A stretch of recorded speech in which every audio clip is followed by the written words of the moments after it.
Okay, I think we're going to go ahead and get started. This is our last breakout of the day. You guys are in Jerry's apartment, as you can see. So when you're inputting any questions on Slido, make sure you select that room. I'm very happy to welcome Antoine Valentone to our stage today. He is the Vice President of Global Customer Success at Showpad. Showpad is a sales enablement software company.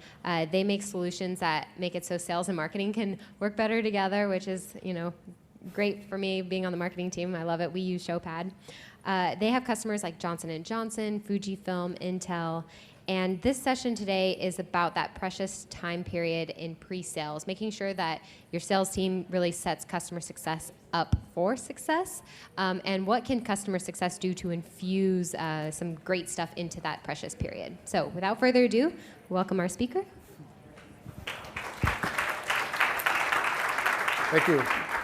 Thanks, everybody, and thank you for coming. I'm going to try to make this as fun as possible. I want to entertain you guys as well as educate you. So let's have some fun and let's get started, all right? For starters, so rather than bore you with stories, rather than stories about my past or who I am and where I came from and all that, I'm just going to tell you that I'm not Fred Astaire. Now, everybody know who Fred Astaire was? Fred Astaire was one of the greatest American entertainers. He was such a great dancer that he was known for inventing his own dance moves. So I, unlike Fred Astaire, will not sit here and take credit for inventing anything that I'm about to tell you. Everything that I am going to share with you now, I've probably read somewhere or learned from someone else, and I've internalized it, sort of made it my own, and I'll share it with you in my unique perspective, right?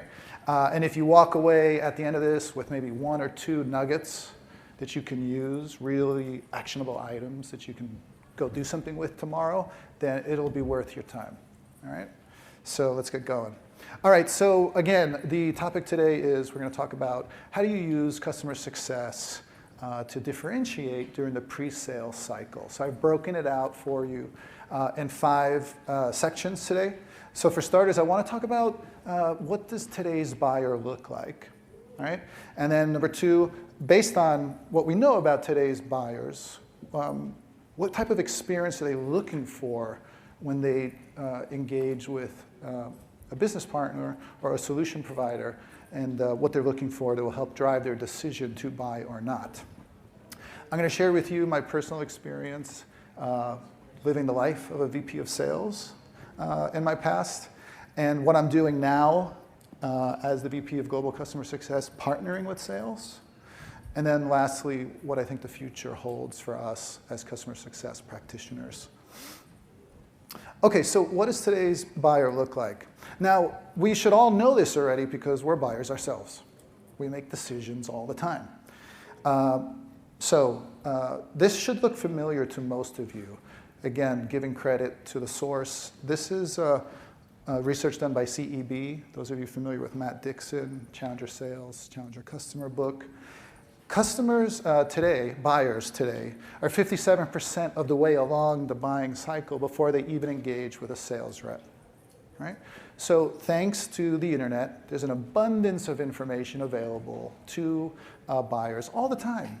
They no longer need to engage with a sales rep to get the information that they're looking for, right? So this is significantly challenging for sales reps because a customer's already 57% of the way there without ever talking to them, and that's frustrating for a sales rep.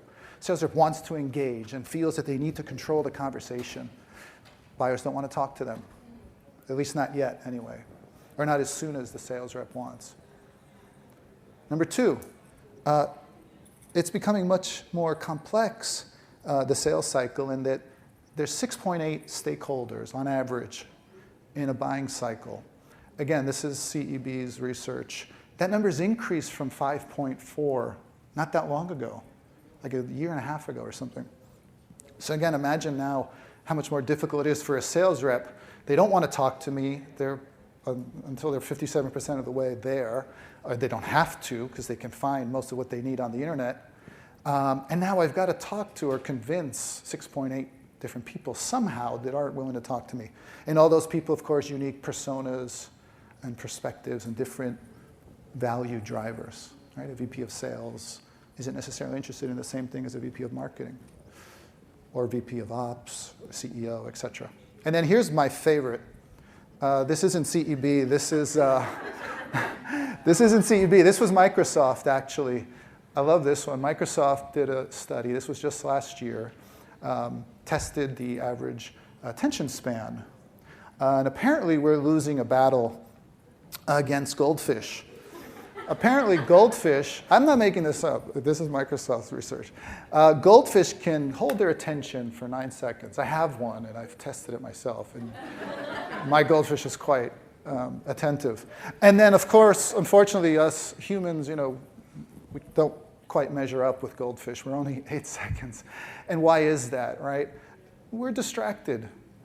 You've got a cell phone that's ringing, you've got texts, you've got tweets, you've got emails, phone calls, you've got a mean game of Candy Crush going on. These are all very distracting things, and it's hard to focus your attention. So imagine how difficult it is for a sales rep these days, knowing buyers don't want to talk to you.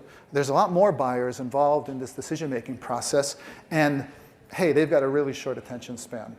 It's a challenge. So, okay, now that we know, and by the way, check yourself. Look at yourself in the mirror. Is this true for some of you, maybe? Again, think about your buying decision. It's not necessarily a SaaS solution. It could be anything. It could be a refrigerator. It could be, a mattress, a car, whatever. All right, so what are these buyers looking for? Again, this is work done by CEB. Research what is then driving a buyer's decision-making process. Out of the 4 things that you see there on the left, clearly you see 53% of buyers are making their decision based on the experience. What is it like to interact with a solution provider? Is it an effortless experience, or is it painful? Is my sales rep knowledgeable? Are they telling me something I don't know? Because again, they've learned 57% of what they need already before they even talk to you. And remember, they've got short attention spans. So if I'm going to say something to you and hope to get you beyond those 8 seconds, I better tell you something you don't already know, and I better say it fast. Otherwise, you're gone. You're irritated. You're annoyed. And look, more and more, we don't want to interact with humans when we buy things, right? You go to Pizza, there's no human beings there. You just do it all virtually, right? You go to some restaurants now, and there's a tablet on the desk. We're accustomed to just getting what we want on our own. Our movies are on demand. Our books are on demand. Our music. We want it now, and we want it delivered to our door as quickly as possible. I don't want to talk to anybody. But obviously, with enterprise sales, much more complex solutions, again, the buying decision is much more complicated. There is a time when the buyers do have to engage with an organization, and this is what they're looking for. Look at these drivers. And when it says loyalty, it's not just retention. It's about why do I buy in the first place? What type of experience do I want? Do I want, again, this is all CEB stuff, challenger, customer. Is the sales rep telling me something I don't already know? And is this helping make my life better in some way?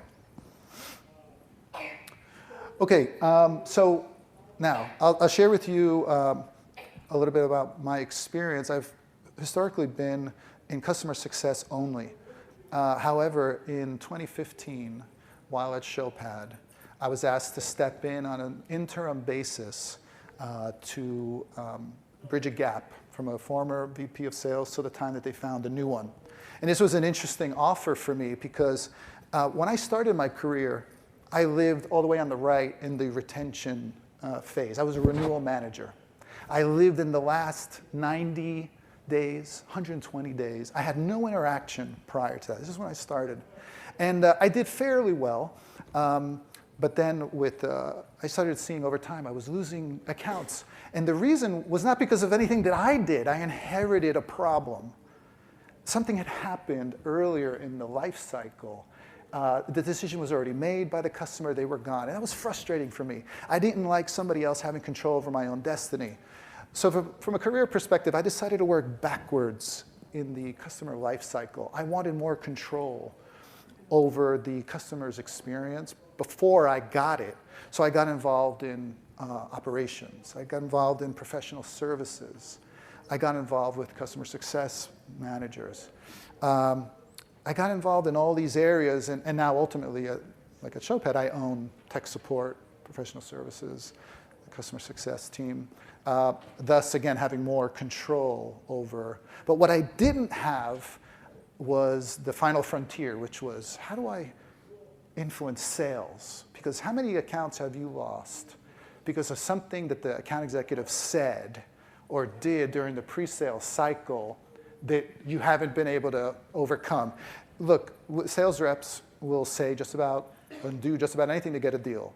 And they don't care a lot of times whether or not the customer churns in a year from now because they're not compensated or measured on that. So they'll sell things that maybe don't exist. Maybe they'll sell something the customer doesn't really need. And unfortunately, the customer success team will suffer for that. And that's not good. So I had a chance. I finally had the opportunity to get into the pre-sale cycle. So let me tell you about what happened. It gave me a really interesting perspective managing a sales team and a success team at the same time. And it helped me understand why do sales VPs and AEs do some of this crazy stuff that just drives me crazy. And I needed to know, because I'm like, are these guys really that mean? Do they really not care about their friend Antoine down in the renewals team and success team? And unfortunately, they just have short-sighted mentality. They're under a tremendous amount of pressure. They've got to hit their quotas. Their management team's on them, the CEO's on them, the board's on them. And again, they're compensated on getting business in the door, and whether or not they renew or not is not their problem. So it helped me to understand that. I can also tell you, and this is just anecdotal, very, very stressful to manage a sales team. I'm blessed. I have a wonderful team on the success. And in general, in every company I've worked at, success, people just are easier to deal with. They just are. I'm sorry. It's just a different DNA. Sales reps, I don't want to say it in a bad way, but they're almost like prima donnas. They're constantly complaining about this or that and why they can't close business, and it's everybody else's fault. And it wasn't fun. It was honestly one of the most stressful periods of my life. So do you guys want to know how I did in those 8 months? 8 months, continuous, over 100% sales attainment. How did I do it? This is the God's honest truth. From the day I took over, they fired the guy at the end of January. I took over February, and I had that team until 8 months later, 100%, every single month. So here's how I did it. I used the same methods and tactics that we use on the customer success side. Number one, I focused on, okay, sales team, you are going to become customer experts. Remember, what did we learn from CEB? Customers know more than you. You're outgunned. You no longer have anything interesting to say. You better know them better than they know themselves, or they will not listen to you. Let's become experts on the personas, the 6.8 decision makers. Who are they? What are their interests? We're not going to speak in general. We're going to speak specific to their interests. So it resonates for them, right? Number two, vertical. Are we selling in pharma, manufacturing, construction, whatever? Again, very specific needs and use case, of course, as well. Are they outside sales, inside? Are they at the top of Mount Everest? Are they in a submarine? Whatever. We need to know them better than they know themselves. Therefore, we can tell them something that will interest them. And by interest, I mean, how does this make my life better as a buyer? Is it going to grow my hair thicker? Is it going to make my muscles bigger? Is it going to clear up my bad breath? That's valuable, right? Whatever the product is, you have to associate the value to that specific individual. The other thing that I did is I focused on simple need satisfaction selling. I noticed in interacting with these account executives, this crack team of AEs, they focused on features. And it didn't really seem to matter at all whether or not those features aligned with what the buyer wanted. And I focused on conversations simply, hey, what is your pain? What is your problem? Why are you willing to talk to us today? That's solution selling, right? And then, of course, the challenger sales in me is like, okay, that sounds interesting. We can help you there. And here's the other areas that based on what I know about you, that you're probably going to find interesting. I'm going to share that with you too, right? Value-added conversations, that's all it was. And the beauty of it was we focused on value, and I took away discounts. I wasn't discounting the shit out of the product, which is what the AEs were doing before. I couldn't believe it. I was like, I was on the phone, and I was on the phone with these guys. They weren't doing it by themselves. AE gives a prospect a price. Prospect throws up all over it. He's like, oh, well, don't worry. We can get you a discount. I was like, whoa, slow down. Of course she said no. She doesn't know the value. Who the hell would agree to any price if you don't know what the value is? Try explaining the value next time, and you'll get a better shot at getting somebody to agree at the price. Does Tesla discount their cars? No, because they don't have to. Because everybody wants one, they see the value, and they go online and they order it. They don't even think to ask, because they associate value to that product. Your SaaS solution is no different. You just have to sell that value. And then lastly, again, this is a customer success mentality. I say pitch in person, but let's go meet our customers or our prospects in person. Oh my God, I can't believe you're on the phone with somebody trying to get a $100,000 deal out of them, and you've never met them. Would you give $100,000 to somebody that you only talk to on the phone? No, that's crazy. I was like, guys, get up off your ass. Let's go on a plane and let's go meet these people. Let's go have a conversation in person. It's like incredible to me. Go meet your customers. Go talk to them. Prospects, I love it. Go talk to them, and it takes the relationship to a totally different level. Let me go faster because I got a lot more here. All right, so today, they hired a new sales VP. I went back to just owning customer success, and I'm partnering with, what did I learn during that time, and how do I partner with this guy now? How does CS partner with sales? How do we help them win? Okay, we don't own quota, but hey, it's not us and them. When you work for a company, it's we. You're all one team. You can't just hope and expect that the AEs go out there and win business, and it's like, oh, the hell with those guys. We're a team. We got to work together. So, and this is one of my quotes here. With some SaaS solutions, when it all comes down to it, there's no difference in products. Look at it like, cloud storage, Box, Dropbox. There's like 100 clones. How different are they? I say the differentiator is, do you have a customer success model? And can you convince the customer that you're interested in making them successful? And can you actually do it?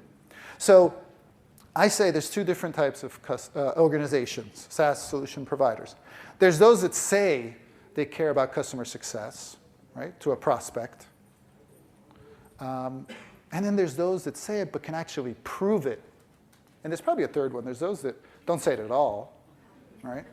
And then, of course, those that mean it. But can you prove it? And what type of organization do you work in? I've met CEOs that say they care about customer success, but they really don't. They say it, but they don't really mean it.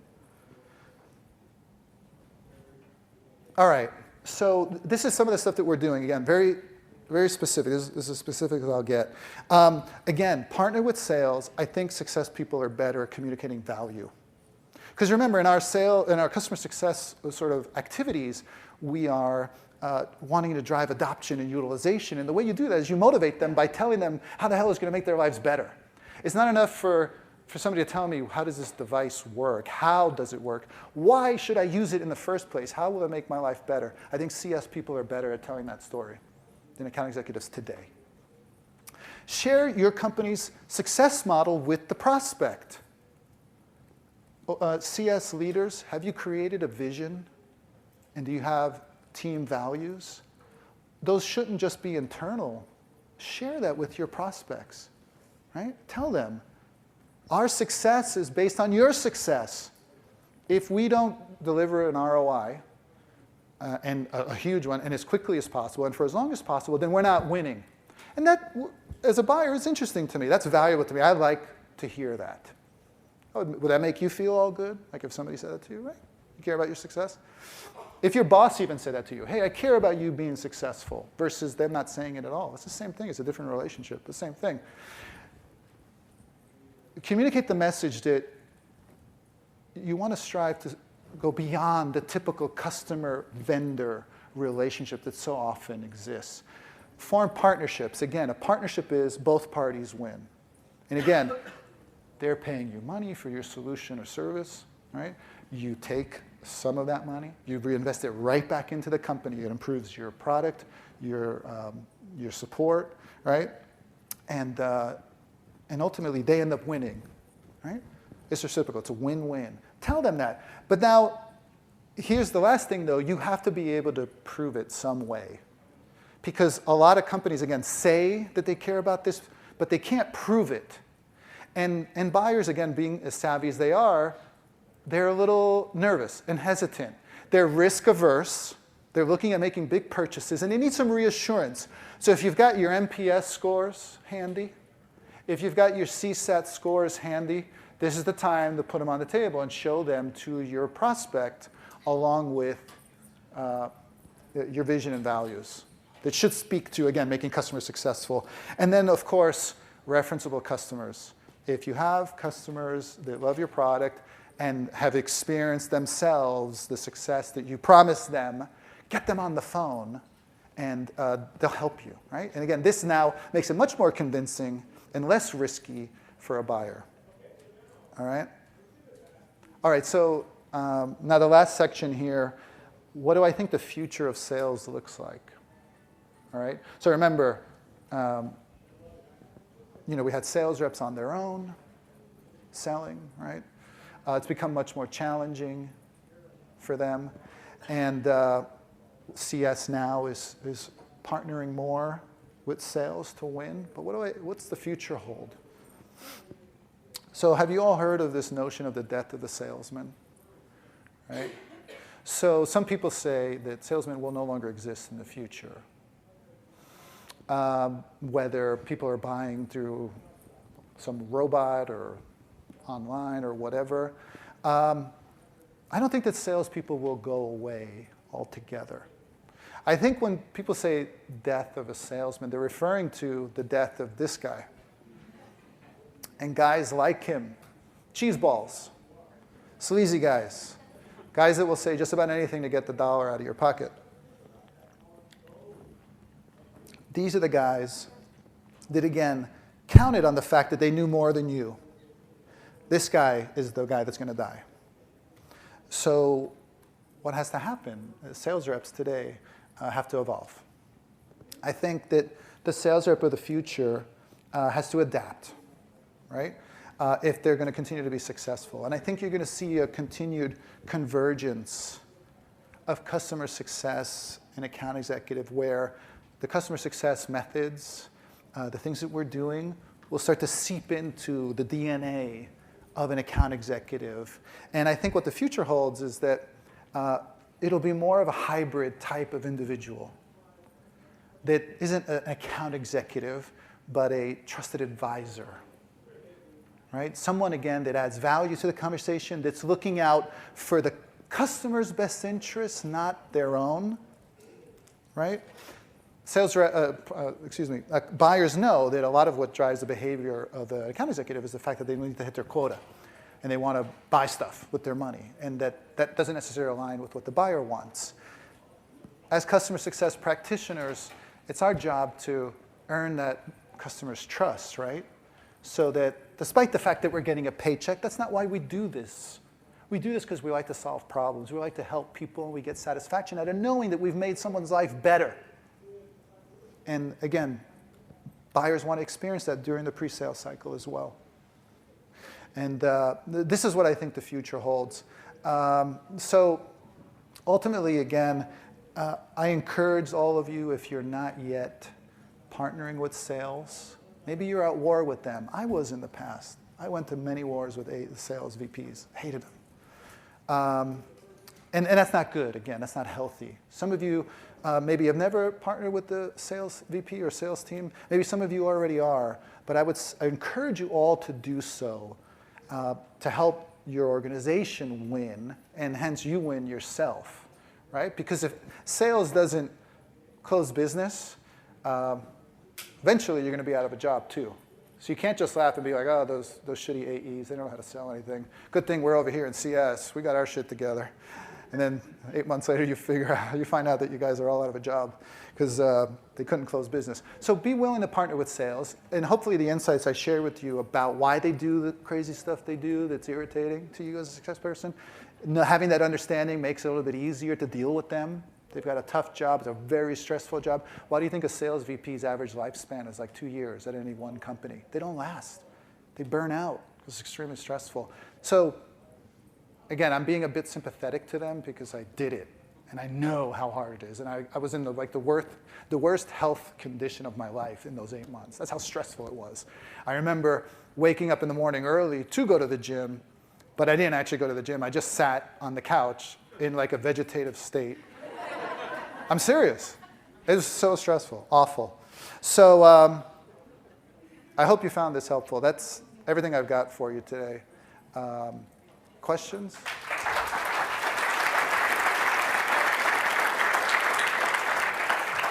Actually, before I answer any questions, there is one thing that's related but not specific to this. I just wanted to share with you, and I'm open to your feedback. I want to know if you find this interesting or not. At Showpad, we don't have customer success managers. We actually have customer success coaches. So why is that? I have found in my experience and all the research that I've done, people don't like to be managed, right?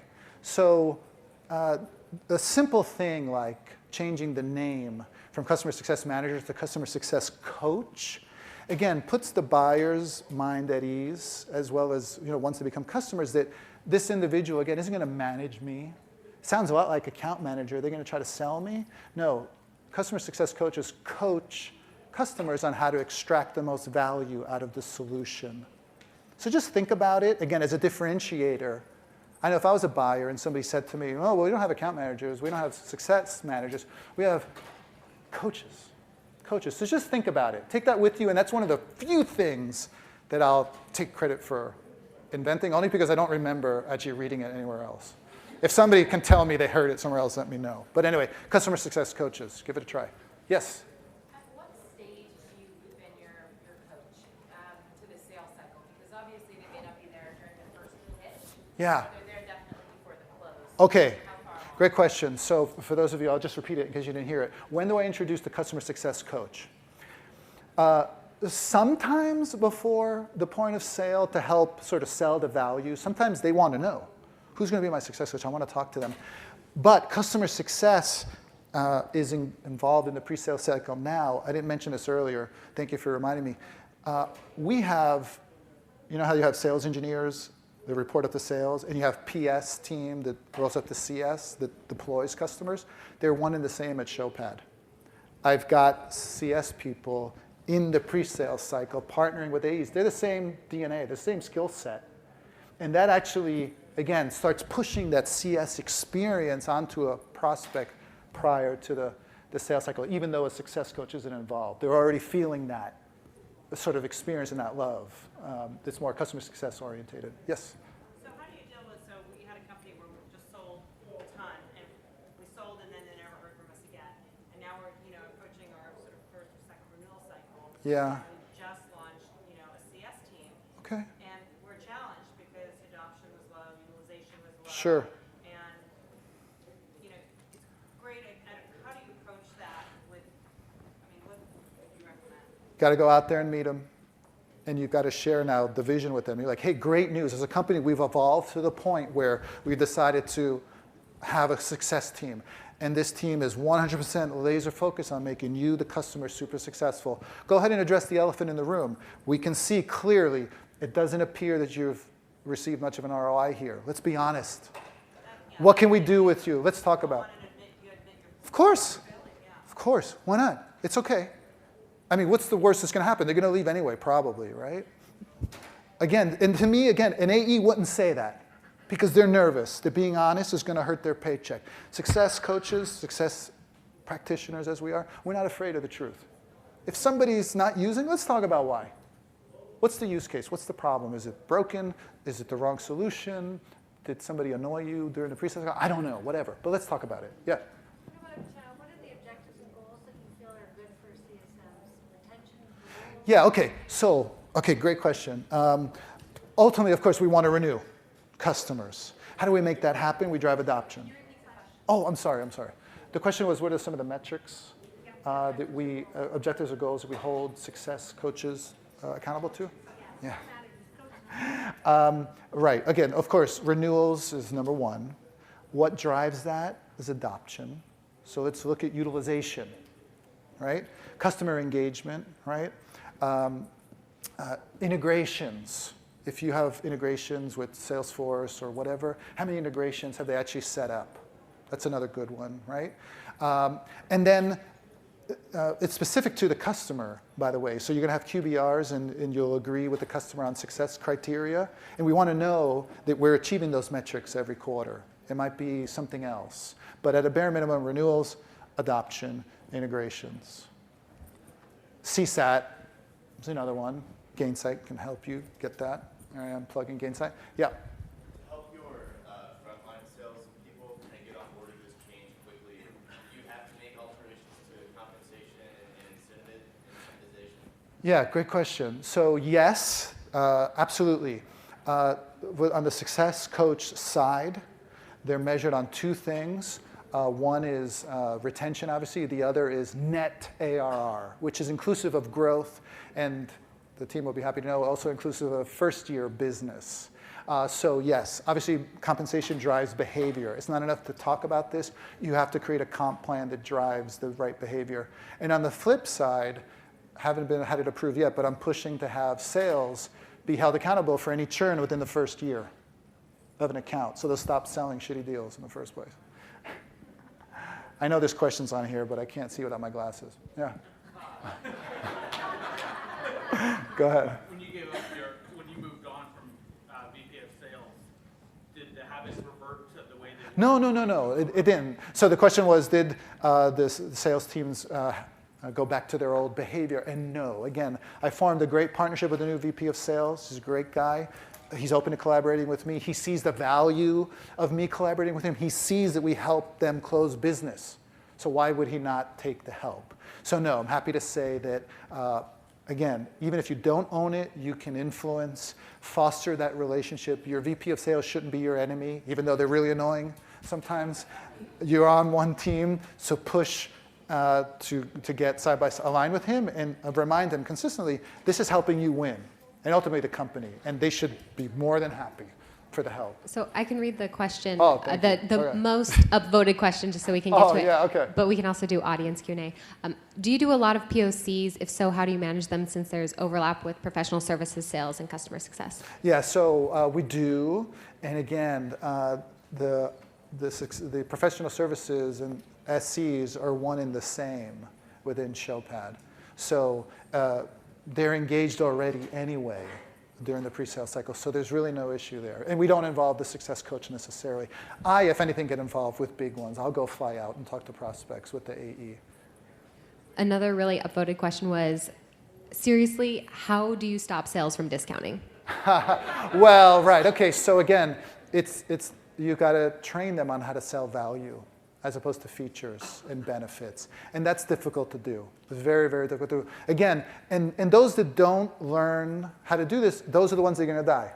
They won't sell, they won't hit their quota, they won't make money. They're going to end up having to do something else. The ones that adapt and start talking about value will succeed. Thanks.